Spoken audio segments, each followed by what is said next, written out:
Complementando o último vídeo sobre os anjos e os demônios, faltaram algumas informações importantes. Anjos e demônios não têm acesso à nossa mente, aos nossos pensamentos.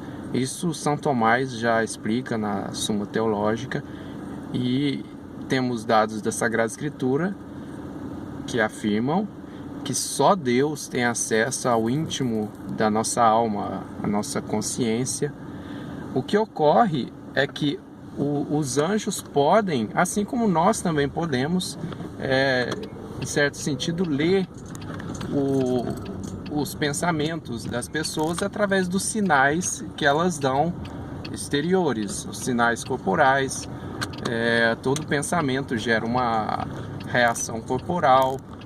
A gente pode perceber isso nós mesmos, assim, só de olhar para o rosto da pessoa enquanto ela fala. Enfim, são reações que nós sabemos interpretar, quanto mais os anjos. Então eles têm acesso aos nossos pensamentos apenas dessa forma indireta. Eles não têm acesso à nossa consciência. Outro dado que faltou explicar é que o próprio ritual de exorcismo da igreja, que foi recentemente reformulado, ele não dá nenhuma certeza da possessão. O que lá se pede na instrução é que se verifique os sinais, quando que é possivelmente uma possessão. É quando tem certos sinais que não tem, a princípio, explicação natural, manifestações de força, de inteligência superiores à capacidade daquela pessoa. Isso são indícios, são sinais de que pode se tratar de uma possessão. Então o rito pode ser aplicado nesses casos. Não quer dizer que, se a pessoa é curada, ela foi beneficiada de uma expulsão de um demônio. Ela pode ter sido curada daquele mal físico, espiritual, que se julgava ser um demônio. A igreja coloca isso muito claro nos seus ritos de exorcismo, de libertação do poder do mal. No fundo, tudo é influência do mal em nossa vida, mas não influência direta de um demônio, do diabo. Enfim. Outro dado. Esses nomes que colocamos, diabo, demônio, Satanás, são nomes que alguns são bíblicos, mas que designam não um ser em especial.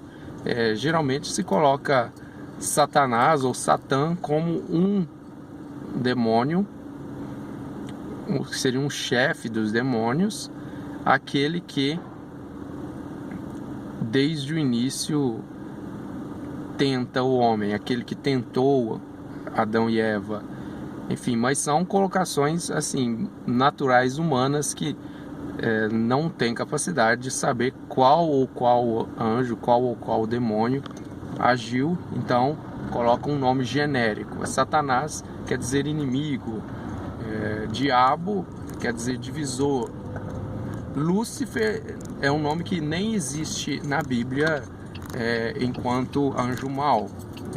Pelo contrário, é um nome latino que significa que reluz, luzente, que às vezes é aplicado ao próprio Cristo.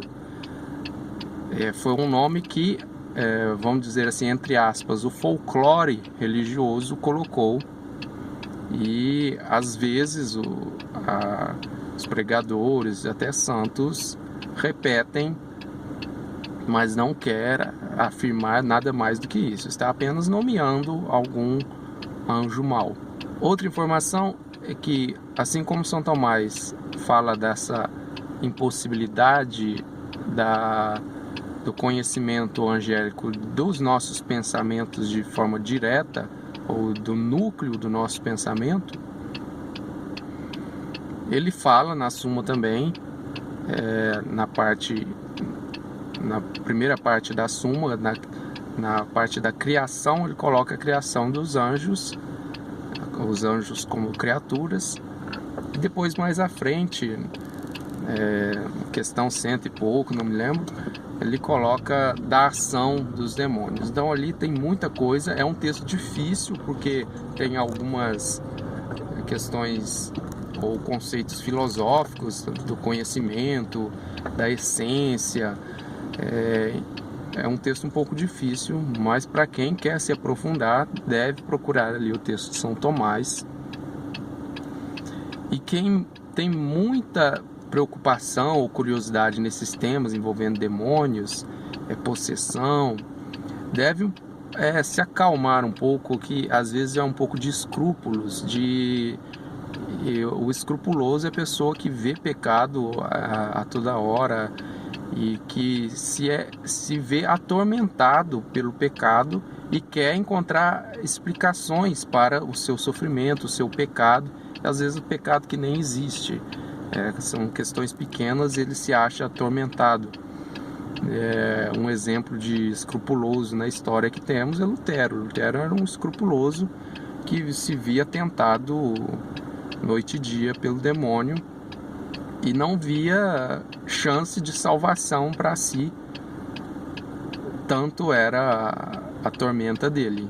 E a solução que ele encontrou, o escrupuloso é um pouco soberbo também, ele quer ser perfeito, ele quer se livrar da culpa de todo jeito, por isso coloca a culpa no demônio às vezes. A solução que ele encontrou é que ele podia pecar fortemente, que Deus ia perdoar de qualquer jeito, e a culpa, ele não teria culpa alguma. Enfim, se tiver mais alguma questão sobre isso que não tenha respondido, pode deixar aí o comentário, a pergunta, que eu vou tentar responder dentro da minha possibilidade, da minha limitação.